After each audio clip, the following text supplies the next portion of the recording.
Welcome to the Deep Dive. Today, we're digging into some really foundational science texts. We're talking Galileo, Newton, Fourier, Clausius, Einstein, the heavy hitters. That's right. We've got this amazing collection, really the best thinking about nature across centuries. And our goal isn't to, get bogged down in the complex math. No, definitely not. We want to trace the ideas. How did science make these huge leaps? Like, how did we get from thinking heat was some kind of fluid, this caloric stuff, to understanding it as energy, as statistical motion? And the other big one, the atom. How did it go from being this tiny, indivisible point to, well, this weird probabilistic quantum thing? Exactly. So this deep dive, it's kind of a shortcut through all that history. We're tracking how scientists had to abandon old ideas and build a whole new picture of reality. Right. So two big threads we're following today. First, this whole quest around heat and energy thermodynamics. Yeah, defining it, harnessing it. And second, exploring the atom, which, as you said, leads us straight into quantum mechanics and all its strangeness, wave-particle duality and all that. It's a journey that spans, maybe 300 years? And it forces us to question things we take for granted, like absolute temperature or deterministic laws, even what matter is. We're looking at those key moments where scientists really had to separate what they observed from what they just assumed. Absolutely. It's like asking if you could pinpoint the handful of truly explosive ideas that built modern physics, what would they be? Well, we're about to find out. Okay, let's unpack this historical journey. Where do we start? Maybe with that first big revolution, the mechanical theory of heat. Sounds good. Let's start there, in the 19th century. Okay, so Joseph Fourier. He's a fascinating starting point. His life was incredible, really. Orphaned young, got deeply involved in the French Revolution. Then Napoleon took him to Egypt. Right. I read he was involved with the Rosetta Stone discovery while he was there, like overseeing the scholars. Yeah, he was secretary of the Institut de Jeux. So he's this administrator, a political figure in a way, but also doing fundamental science. It's this mix you don't see as much anymore. And it was his work as an administrator dealing with practical problems that led to his big breakthrough on heat. Sort of, yeah. His work on heat diffusion came later, but his time in Egypt and his administrative roles certainly shaped his practical focus. His key insight, though, was really about method.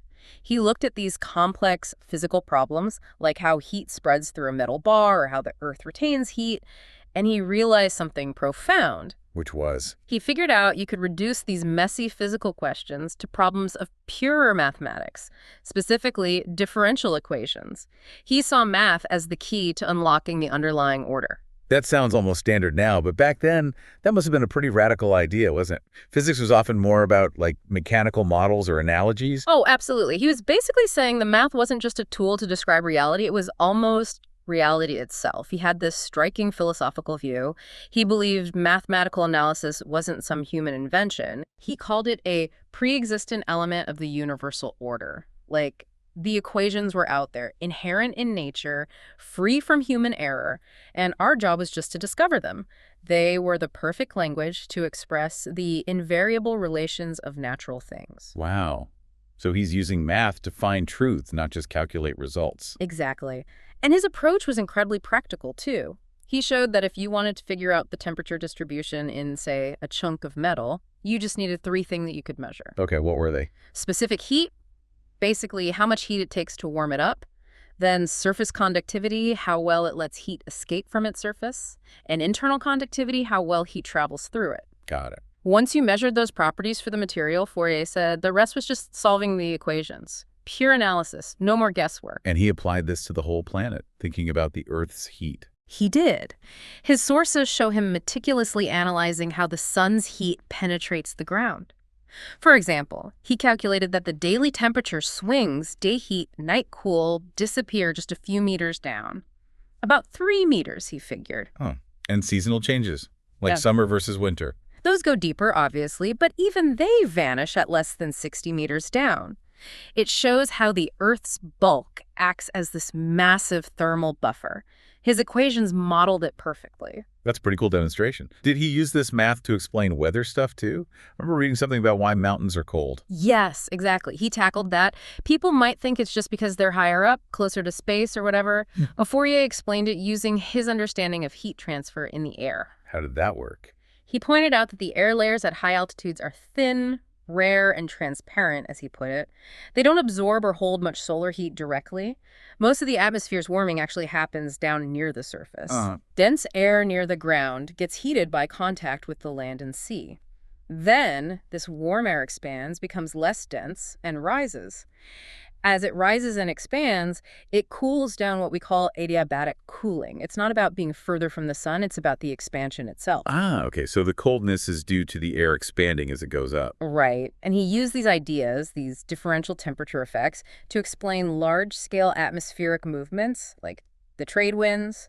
He saw the whole atmosphere as this dynamic system constantly trying to balance out heat differences, all governed by these mathematical laws. Hashtag Type 1.2 Carnot and the motive power of heat. Okay, so Fourier gives us the mathematical framework for how heat moves. But then we get Sadi Carnot, who's thinking about how to use heat, right? Like turning heat into motion, the steam engine era. Exactly. We shift from pure analysis to, well, the power driving the Industrial Revolution. Carnot, writing in the 1820s, saw something crucial. He realized that getting motion from heat wasn't just about steam engines. It was a general principle. He called it motive power. Motive power. And he saw this as world-changing. He literally said heat engines were destined to produce a great revolution in the civilized world. He wasn't exaggerating. No kidding. I remember a line from his work saying something like, heat and iron were the bases of the mechanic arts. Yeah. He really got how fundamental it was. Taking away the steam engine, he thought, would be like wiping out England's entire industrial might. He totally grasped the scale. And his core idea, the principle he built everything on, was actually pretty simple. He called it a self-evident fact. Which was?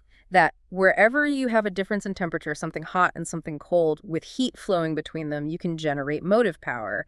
You can get work done. It's this fall of heat from hot to cold that drives the engine. Like water falling down a waterfall turning a water wheel. That's a great analogy. And conversely, he noted, if you use power to create friction, you always end up generating heat, creating a temperature difference. It works both ways. Okay, that makes sense. Yeah. But his real genius move was this idea of the reversible engine, right? Yeah.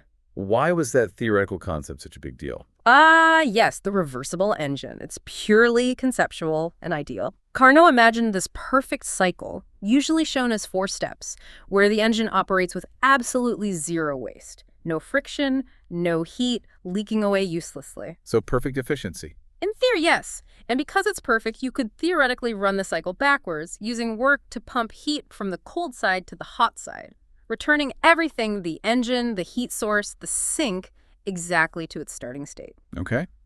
And the punchline. The punchline was that the maximum possible work you could get out of any engine operating between 2 specific temperatures depended only on those 2 temperatures, the temperature of the hot source and the temperature of the cold sink. That's it. Wait, so it didn't matter what you used inside the engine, like steam or air or alcohol vapor or anything? Didn't matter at all. The working substance was completely irrelevant to the maximum possible efficiency. The limit was set purely by the temperature difference, universally. Wow. Okay, that is a big deal. Because suddenly temperature isn't just something you measure with a thermometer based on how much mercury expands. Exactly. It gives temperature a fundamental physical meaning tied to the laws of energy conversion. And that's where William Thomson, who later became Lord Kelvin, picked it up. Right, Kelvin's absolute temperature scale. Yes. Kelvin realized, building directly on Carnot's ideal engine, that since the efficiency ratio depends only on the temperatures, you could define temperature itself based on this thermodynamic principle. Forget arbitrary substances like mercury or air expanding. So how does the scale work then? He defined the scale such that the ratio of 2 temperatures is equal to the ratio of the heat absorbed and rejected by a perfect Carnot engine operating between them. And the 0 point on this scale, absolute 0 Kelvin, is the temperature of the cold sink, where a Carnot engine would theoretically be 100% efficient, though of course you can't actually reach it. It represents the point where there's no temperature interval left to exploit, no more fall of heat possible. So temperature gets grounded in the universal laws of thermodynamics, not just observation. That's a huge step toward objectivity. A massive step. It takes temperature out of the realm of just comparing sensations or material properties and puts it right at the heart of physics. Okay, so Carnot laid the groundwork, but he was still thinking, at least partly in terms of the old caloric theory, that heat itself was some kind of conserved fluid. But experiments, especially by Joule and others, were showing heat could be created by work, and work could be done by consuming heat. Heat wasn't conserved, but energy was. Right. The mechanical theory of heat was taking over. But that must have caused some confusion, right? If heat isn't a substance that flows, what is happening? Exactly. There was conceptual crisis, a language problem. The old terms didn't fit the new understanding, and this is where Rudolf Clausius comes in. He saw the need to clean up the vocabulary and build a solid mathematical framework for this new view. He sounds like the architect tidying things up after the revolution. That's a good way to put it. Take a term like latent heat. You know, the heat you add to melt ice or boil water without changing the temperature? Yeah, it seems like the heat is just hiding in there. Right, that's the old caloric idea. Clausius said, no, that's misleading. He proposed replacing latent heat with something like ergonized heat. Organized, like related to ergon, work. Precisely. He wanted to make it explicit that the heat that seems to disappear during melting or boiling isn't hiding. It's being converted into work. What kind of work? There's no piston moving or anything? Internal work. The work needed to pull the molecules apart, to change the state from solid to liquid or liquid to gas. That energy is now stored as potential energy in the arrangement of the molecules. As Clausius put it, it exists no longer as heat. Okay, so the energy is still there, conserved, but it's changed form. It's not thermal energy anymore. Exactly. This kind of careful definition was crucial for nailing down the first law of thermodynamics, the conservation of energy. Energy can change forms, heat, work, potential energy, but the total amount stays constant. Okay, first law, energy is conserved, check. But that law doesn't forbid weird things, right? Oh. Like a cold cup of coffee spontaneously heating up by sucking energy from the room, as long as the total energy is the same. Correct. The first law allows processes to run forwards or backwards. It doesn't give us the direction of time, the direction things actually happen in nature. That's the job of the second law. And Clausius was central to formulating that too. Absolutely. He introduced this concept he called equivalence values of transformations. He stated, essentially, that in nature, only processes happen whose total equivalence value is positive or zero, never negative. Equivalence value. That sounds a bit abstract. What does it represent? Think of it as quantifying the quality or maybe the irreversibility of an energy transfer. For heat transfer, it's the amount of heat transferred divided by the absolute temperature, using Kelvin scale, at which the transfer happens. A process with a negative equivalence value would be like heat spontaneously flowing from a cold body to a hot body without any other compensating change. Which doesn't happen on its own. Never. It can only happen if it's part of a larger process where some other transformation has a positive equivalence value that's equal or greater, making the total sum non-negative.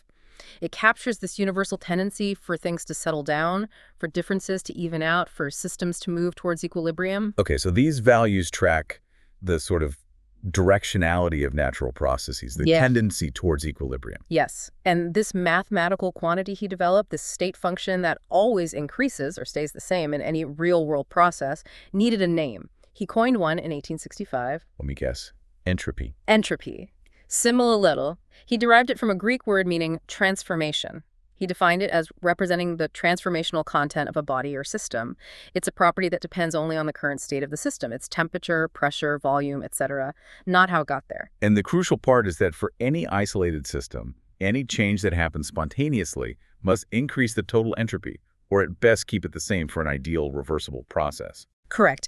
And when Clausius applied this universal principle, the second law, to the biggest isolated system imaginable, the entire universe, he reached a truly profound and rather stark conclusion. The heat death. The heat death of the universe. The entropy of the universe tends to a maximum. It implies that eventually all temperature differences will smooth out. Everything will reach a uniform, lukewarm state, thermal equilibrium. And once that happens... No more temperature differences means no more fall of heat, no more motive power. No more possibility of extracting useful work. Anywhere, ever. The universe just stops, cosmetically speaking, a rather chilling prediction based purely on the laws of heat and energy. Okay, so Clausius gives us this grand, seemingly inescapable cosmic fate based on the second law, heat death.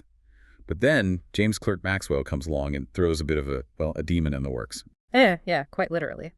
Maxwell's work on the kinetic theory of gases was already shifting perspectives. He wasn't thinking about heat as a fluid or even just abstract energy. He was thinking about molecules, billions and billions of tiny particles whizzing around. Right, he explained gas pressure not as some continuous force, but as the result of countless tiny impacts. Exactly, the countless collisions of molecules against the container walls. Now, in principle, if you could track every single molecule, its position, its velocity, you could predict the gas's behavior using Newton's deterministic laws of motion. But you can't possibly do that. There are way too many. Precisely. So Maxwell argued we have to use statistics. We can't know the exact state, but we can talk about the average behavior, the distribution of speeds, the probabilities. This forced physics to adopt what he called this statistical method. So we're already moving away from absolute certainty just because of the sheer numbers involved. Yes. But Maxwell took it a step further. He started wondering about the nature of the second law itself. Is it an absolute, unbreakable law, like, say, conservation of energy? Or is it just a consequence of our statistical view, our inability to see the details? And this led him to his famous thought experiment, Yeah. Maxwell's demon. This is one of the all-time great what-ifs in physics, isn't it? It really is. It cuts right to the heart of what we mean by a physical law. Okay, so imagine you have a box filled with gas, all at the same temperature. Now, divide the box into two compartments, A and B, with a tiny, tiny door in the partition. Okay. And sitting at this door is a tiny, intelligent being, the demon. This demon is incredibly sharp. It can see individual molecules and measure their speed. Like a microscopic bouncer. Exactly. And the demon has instructions. When a fast-moving molecule from compartment A approaches the door, the demon opens it and lets it through into B. Okay. And when a slow-moving molecule from compartment B approaches, the demon opens the door and lets it into A. Otherwise, the door stays shut. Ah, I see where this is going. Fast molecules end up in B, slow ones in A. Right. Over time, without the demon doing any real work in the physics sense, just opening and closing a tiny massless door, compartment B gets hotter, molecules have higher average kinetic energy, and compartment A gets colder. So the demon has created a temperature difference out of nothing, just Sure. by sorting molecules. Exactly. And once you have a temperature difference, you can run a heat engine. The demon has decreased the total entropy of the system by creating order, seemingly violating the second law of thermodynamics. Whoa. So what does that mean? Is the second law wrong? Not exactly wrong, but Maxwell's point was that it's not an absolute law of dynamics in the same way Newton's laws were thought to be. It's a statistical law. It holds true with overwhelming probability when we're dealing with large numbers of molecules, bodies in mass, as Maxwell said. Because the chance of all the fast molecules randomly ending up on one side is practically zero. But the demon, by having information about individual molecules, can beat the statistics. Precisely. The second law works because we humans and our instruments can't track individual molecules. We're forced to average over huge populations. The law reflects our ignorance of the micro details. So the arrow of time, the increase of entropy, might just be a consequence of our limited perspective. That's the profound implication. It was this first crack in the edifice of deterministic physics. It suggested that our most fundamental laws might be based on probability, on statistics, especially when you start probing the very small. It perfectly sets the stage for the next revolution, the one dealing with the atom itself. Okay, so the 19th century reveals energy is statistical. Now, the 20th century turns that lens onto matter itself. We move from thermodynamics to the atom, and things get even weirder. Oh, yeah, way weirder. You know, the idea of atoms goes way back to the Greeks, right? Democritus. But for centuries, it was mostly just philosophy. By the late 1800s, though, scientists had tools like vacuum tubes and electricity that let them start actually probing matter at incredibly small scales. Hashtag 2.1, the discovery of the universal corpuscle, Thomson. And J.J. Thomson is the big name here, with cathode rays. What exactly was he doing? So cathode rays are these beams that appear in vacuum tubes when you apply a high voltage. People didn't know what they were. Maybe some kind of wave, maybe particles. Thomson set up experiments using electric and magnetic fields to bend these rays. Like steering the beam. Exactly. By measuring how much the beam bent under known electric and magnetic forces, he could calculate the ratio of the charge of whatever was in the beam to its mass, this Bath ratio. Okay, charge to mass ratio. What did he find? This was the bombshell. He found that the Tian-Rari ratio was always the same, no matter what gas he put in the tube or what metal he used for the electrodes, the things emitting the rays. Always the same. That's huge. It was revolutionary. It strongly suggested these cathode ray particles weren't atoms, but something smaller, something inside atoms and something universal, a component of all matter. Plus, the calculated mass was tiny, way, way smaller than a hydrogen atom, the lightest known atom. So he'd found a subatomic particle, the electron, or corpuscle, as he initially called it. Right. The the corpuscle. But to really nail down its mass, he needed not just the ratio of big, but the actual charge itself. How did he get that? That seems even harder to measure. He used a really clever method, building on work by C.T.R. Wilson, who invented the cloud chamber. Wilson had shown that ions, charged atoms, or molecules could act as seeds for water droplets to form in supersaturated air, like tiny clouds forming around charges. Okay. Thomson adapted this. He created a cloud of tiny charged water droplets. Then he applied an electric field vertically. He adjusted the field until the electrical force pulling a droplet upwards exactly balanced the force of gravity pouring it down. The droplet would just hang there, suspended. Clever. So if you know the droplet's weight and the electric field strength, you can calculate the charge. Exactly. He had ways to estimate the droplet's mass reasonably well, and the charge he calculated turned out to be incredibly significant. It was essentially the same as the fundamental unit of charge already known from electrolysis experiments with hydrogen ions. So the charge on his corpuscle matched the basic unit of electric charge seen elsewhere. Yes. The conclusion was pretty much inescapable. He'd found the fundamental particle of negative electricity, the electron, and proved that atoms weren't indivisible after all. As Thomson himself put it, the atom is not the ultimate limit. We may go further and get to the corpuscle. A whole new layer of reality opened up. Okay, so Thomson discovers the electron and proposes his model, the plum pudding, right? Electrons embedded in some kind of positive blob. Yeah, that was the first attempt at picturing the inside of an atom, but it didn't last long. One of Thomson's own students, Ernest Rutherford, came along and basically blew it up, figuratively and, well, almost literally. With the gold foil experiment. This is probably one of the most famous experiments in physics. Definitely. Working with Geiger and Marsden, Rutherford fired alpha particles, which he already knew were relatively heavy and positively charged. Basically, helium nuclei at a very thin sheet of gold foil. And the plum pudding model predicted they should mostly just go straight through, maybe get deflected a tiny bit. Right, because the positive charge in Thomson's model was thought to be spread out, diffuse. It wouldn't be strong enough anywhere to significantly push a heavy alpha particle aside, and most of them did go straight through. But not all of them. But not all. A very small fraction, about 1 in 8,000, bounced back, sometimes at very large angles, almost straight back towards the source. Rutherford famously said it was as if you fired a 15-inch shell at a piece of tissue paper and it came back and hit you. Yeah. Completely unexpected. It meant the positive charge and most of the atom's mass couldn't be spread out. It had to be concentrated in an incredibly tiny, dense region at the center, the nucleus. The electrons must be orbiting this nucleus somehow, like planets around the sun. Most of the atom was just empty space. So that gives us the nuclear model. But Rutherford didn't stop there, did he? He used those same alpha particles as tools. Right. He realized these alpha particles were like tiny bullets, energetic enough to potentially knock things around inside the nucleus itself.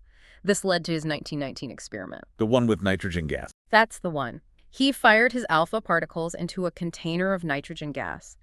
He wasn't just looking for scattering anymore. He was looking to see if the collisions changed anything. And he put a detector screen beyond the nitrogen.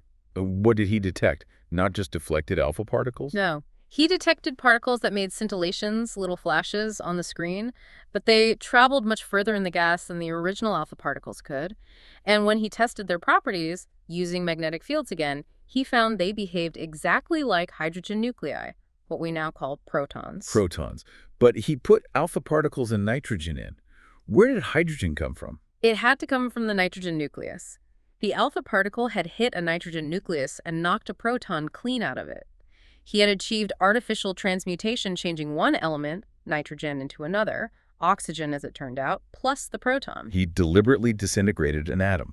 Yes, for the first time. It proved that nuclei weren't fundamental either. They had structure. And it showed that the proton, the hydrogen nucleus, was a basic building block of heavier nuclei. It completely changed the game for understanding elements and atomic structure. Hashtag 2.3. Postulating and finding the neutron. Okay, so Rutherford finds the proton inside the nucleus. But that created another puzzle, didn't it? About mass versus charge. Yeah, it did. Take helium, for example. Its nucleus was known to have a charge of +2, meaning 2 protons, but its mass was known to be about 4 times the mass of a single proton. If it was just 2 protons, where did the other half of the mass come from? You couldn't just add 2 electrons into the nucleus to cancel charge because electrons are way too light. Right, the mass didn't add up. So Rutherford thinking about this discrepancy in 1920, made a bold prediction. He postulated the existence of another particle inside the nucleus. He imagined it as a sort of neutral doublet, maybe a proton and an electron bound incredibly tightly together. So it would have the mass of a proton, roughly. That's about 1, yeah. But zero net charge. Exactly. Zero nuclear charge. He even tentatively called it the neutron. Why did he think this particle had to exist, besides just balancing the mass in charge books? Well, solving that mass charge problem was the main driver. But he also realized this hypothetical neutral particle would have really novel properties, as he put it. Because it had no charge, it wouldn't be repelled or attracted by the electric fields of atoms and nuclei. So it could just sail right through matter? Pretty much. It would interact very weakly, making it incredibly hard to detect. It wouldn't leave trails in cloud chambers easily, wouldn't ionize gases. Rutherford predicted it would be able to move freely through matter. A ghost particle, almost. Kind of. And for about 12 years, it remained just a hypothesis. Then, in the early 1930s, experiments by Both-Becker in Germany and then the Curie-Joliot in France turned up something weird. What were they doing? They were bombarding the light element beryllium with alpha particles, and they found that this process produced some kind of very penetrating radiation, even more penetrating than the most energetic gamma rays known at the time. Okay, mysterious radiation. What was so puzzling about it? The really strange part came when they let this mystery radiation hit materials rich in hydrogen, like paraffin wax. It knocked protons out of the wax with incredibly high energy. High-energy protons being ejected. Very high energy. Now, the initial assumption was that the beryllium radiation must be super-energetic gamma rays, photons. But James Chadwick, working back in Rutherford's lab in Cambridge, did the calculations. And the numbers just didn't work. To explain the energy of the ejected protons using the physics of a photon hitting a proton, like Compton scattering, which we'll get to, the incoming gamma ray would need to have an energy of something like 55 million electron volts. MeV. 55 MeV. Was that plausible? Not at all. It was way, way higher than any known nuclear process could realistically produce. It seemed to violate the conservation of energy and momentum if you assumed it was gamma rays. So physics was broken or the radiation wasn't gamma rays. Chadwick realized the second option made much more sense. He thought back to Rutherford's prediction. What if this penetrating radiation wasn't massless photons, but Rutherford's neutral particles with mass similar to a proton? The neutron. The neutron. Chadwick showed that if you modeled the collision as a neutral particle, mass 1 hitting a proton, mass 1, like one billiard ball hitting another, you could explain the high energy of the ejected protons perfectly, using standard conservation laws and much more reasonable energies for the initial radiation. It provided an immediate and simple explanation, as he wrote. And it worked for other target materials, too. Yes, he tested it with nitrogen and argon targets, and the neutron hypothesis consistently explained the recoil energies while the gamma ray hypothesis failed. The neutron was finally definitively found. The nucleus was protons and neutrons. So while physicists were sorting out the pieces inside the atom electrons, protons, neutrons, a parallel crisis was unfolding about the fundamental nature of light and, eventually, matter itself. Right, the wave-particle problem.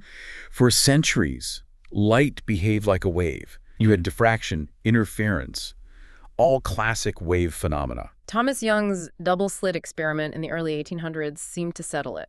Light is a wave. Maxwell's theory of electromagnetism beautifully described light as an electromagnetic wave. Case closed, right? Apparently not. Then Albert Einstein comes along in 1905, his miracle year. His miracle year indeed. He tackled the photoelectric effect. This was the observation that when light shines on certain metals, electrons are ejected. Okay. What was the problem with that? The problem was how they were ejected. Classical wave theory predicted that if you shone brighter light, higher intensity, meaning a more powerful wave, the electrons should come out with more energy. And even dim light, if you waited long enough, should eventually build up enough energy to kick an electron out, regardless of the light's color frequency. But that's not what happened experimentally. No. Experiments showed two crucial things. First, whether electrons were ejected at all depended only on the frequency of the light. Below a certain threshold frequency, nothing happened, no matter how bright the light was. Second, above that threshold, the maximum energy of the ejected electrons depended on the frequency, not the intensity. Brighter light just meant more electrons came out, not faster ones. Weird. How did Einstein explain it? He made a radical proposal, building on Planck's earlier work on blackbody radiation. He suggested that light energy isn't delivered continuously like a wave, but in discrete packets or bundles, quanta, what we now call photons. So light comes in particles. In this interaction, yes. He said each photon carries a specific amount of energy, E nu, where doulos is Planck's constant, and E is the frequency. When a photon hits the metal, it gives its entire energy to a single electron. All or nothing. All or nothing. If the photon's energy is greater than the work needed to pull the electron out of the metal, the work function, the electron escapes. Any extra energy becomes the electron's kinetic energy. If photon is too small, frequency too low, the electron can't escape, no matter how many photons hit it. That perfectly explains the frequency threshold and why energy depends on frequency, not intensity. Wow. It was incredibly compelling evidence that light, under certain circumstances, behaves like a stream of particles. But the wave evidence was still there. So which is it, wave or particle? Well, the plot thickened further with Arthur Compton's experiments in the early 1920s. He was scattering X-rays, which are a high-frequency light, off electrons in graphite. Compton scattering. What did he find? He found that the scattered X-rays had a longer wavelength, lower frequency, lower energy than the incoming X-rays, and the amount the wavelength increased depended directly on the angle at which the X-ray scattered. Why was that significant? Because classical wave theory couldn't explain it at all. If an electromagnetic wave scatters off an electron, the scattered wave should have the same frequency, the same wavelength. But Compton showed that if you treated the interaction as a collision between two particles, an X-ray photon and an electron, it worked perfectly. Like billiard balls colliding.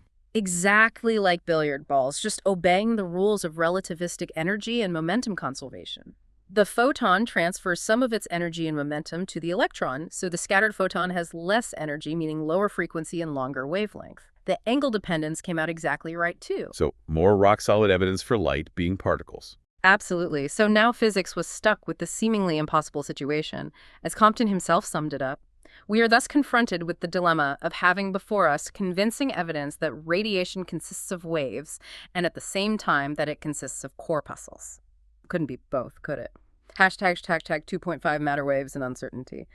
The resolution, or perhaps the acceptance of this dilemma, came from an unexpected direction. If waves, like light, can act like particles, maybe particles can act like waves. That sounds even stranger. Who proposed that? Prince Louis de Broglie, a French physicist, in his PhD thesis in 1924. It was an incredibly bold hypothesis based on symmetry. He suggested that any moving particle, whether it's a photon or an electron or a baseball, has a wavelength associated with it. A wavelength for a baseball. Yep. His formula was simple. Wavelength lambda equals Planck's constant dollar divided by the particle's momentum m-via. Now, for a macroscopic object like a baseball, the momentum velocity is huge, so the wavelength lambda is ridiculously tiny, completely undetectable. But for something really light, like an electron. With its tiny mass and potentially high velocity, the momentum Alvalder is much smaller, so the wavelength lambda could be large enough to be measurable, comparable to the spacing between atoms in a crystal, for example. So he predicted electrons could behave like waves, could diffract. He predicted exactly that. And just a few years later, in 1927, came the experimental proof. Clinton Davison and Lester Germer in the U.S. were studying how electrons scattered off a nickel crystal surface. And what did they see? Did the electrons just bounce off randomly? No. They saw that the electrons scattered preferentially in certain directions, forming distinct peaks and valleys in intensity depending on the angle. It was a diffraction pattern. Diffraction. Just like X-rays diffracting off a crystal lattice. Exactly like X-rays. The electrons were behaving unequivocally as waves, with a wavelength that matched de Broglie's prediction based on their momentum. It was stunning confirmation. The electron, the quintessential particle, was also a wave. So duality wasn't just for light. It applied to matter, too. Everything is both wave and particle. It seems so, at the fundamental level. This wave-particle duality became the cornerstone of the new quantum mechanics developed by Erwin Schrödinger and Werner Heisenberg. Schrödinger's wave mechanics tried to embrace this both-and view. How did Schrödinger think about it? He developed an equation whose solutions, wave functions, psi, PAC, described the probability of finding a particle in a certain state or location. He acknowledged that we can't really visualize what's happening in the quantum world using classical concepts like particles following definite paths. When we talk about something like the double slit experiment, even with electrons, we can't say which slit the electron really went through if we don't measure it. We can only predict the probability pattern, what will be observed in any concrete individual case. The old either-or view of point mechanics had to be replaced. So there's an inherent fuzziness, a limit to what we can know. Exactly. And Werner Heisenberg formalized this limit in 1927 with his famous uncertainty principle. Delta Q. Delta P get here's to you get H4PR. The more precisely you know position, the less precisely you know momentum, and vice versa. Precisely. It's not just a limitation of our measuring devices. It's a fundamental property of nature rooted in wave-particle duality. The very act of measuring one property inevitably disturbs the other in an unpredictable way. Which brings us back to Maxwell's demon, in a way. The observer matters. The measurement affects the reality. It does. Heisenberg talked about the wave function representing not just objective reality, but a mixture. It includes objective tendencies of the system, potentia, he called it, borrowing from Aristotle, like what the system could do combined with our subjective knowledge about the system gained through measurement. We can never fully separate the observer from the observed at the quantum level. Determinism, in the classical sense, is gone. Probability rules. Wow. Okay, so just recapping this incredible journey. We went from thinking heat was a fluid to seeing it as the statistical dance of molecules governed by entropy. That was the first revolution. Right, realizing that some physical laws are fundamentally statistical, emerging from the average behavior of vast numbers. Clausius and Maxwell really drove that home. And then the second revolution dives into matter itself. The atom isn't solid and indivisible. It's mostly empty space with a tiny nucleus. And its components, electrons and even light itself, aren't just particles or just waves. They're both governed by probability and uncertainty. Yeah, Heisenberg, Schrödinger, de Broglie. They force us to accept that at the quantum level, reality is probabilistic, and our knowledge is fundamentally limited by the act of observation. Certainty dissolves. It's fascinating how both revolutions essentially led to accepting statistical or probabilistic laws, just at different scales. Thermodynamics for bulk energy, quantum mechanics for fundamental matter. It is. And Max Planck, sort of the reluctant father of quantum theory, had a really interesting take on the overall direction of physics through history. He saw it as a process of gradual emancipation from the anthropomorphic elements. Emancipation from the human element. What did he mean? He meant physics starts with our direct human senses, how things feel hot or cold, how we see light, how things sound. But as physics progresses, it strives to move beyond these subjective sensations towards a more objective description of reality. Trying to find laws that are true regardless of who's observing. Exactly.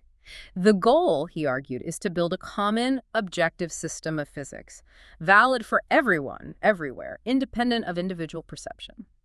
He pointed out, somewhat rightly, that this is why it's an unsolvable riddle for someone who thinks reality is purely subjective, why scientists in, say, the US and Germany arrive at the same physical laws. Because those laws about kinetic energy or quantum mechanics or thermodynamics are reflecting an objective reality that exists independently of us. That's the driving belief. This relentless pursuit of objectivity is what compelled scientists to accept these incredibly counterintuitive ideas we've talked about: statistical energy, wave-particle duality, uncertainty. They had to tear down common sense notions because the experimental evidence pointed towards a deeper, stranger, but more universal truth. Which leads to a really interesting final thought, also from Planck, mentioned in the source material. He didn't think this process of shedding anthropomorphic concepts was over. No, he suspected that even concepts we hold as absolutely fundamental might eventually be revised. He specifically mentioned time. He speculated that the next generation of physics might find a way to describe reality where time itself is divested of the absolute character with which men have been accustomed to endow it. Whoa. Time might not be absolute, like Einstein showed with relativity, but maybe even more fundamentally. Perhaps. It makes you wonder, doesn't it? We've seen physics tear down the idea of absolute position and velocity with uncertainty. We've accepted probability at the heart of reality. So the question for you, the listener, is, what other fundamental concepts might we still be clinging to, just out of habit or intuition? Maybe the linear flow of time, maybe cause and effect always working in one direction that the next big revolution in physics might force us to abandon? Something to chew on?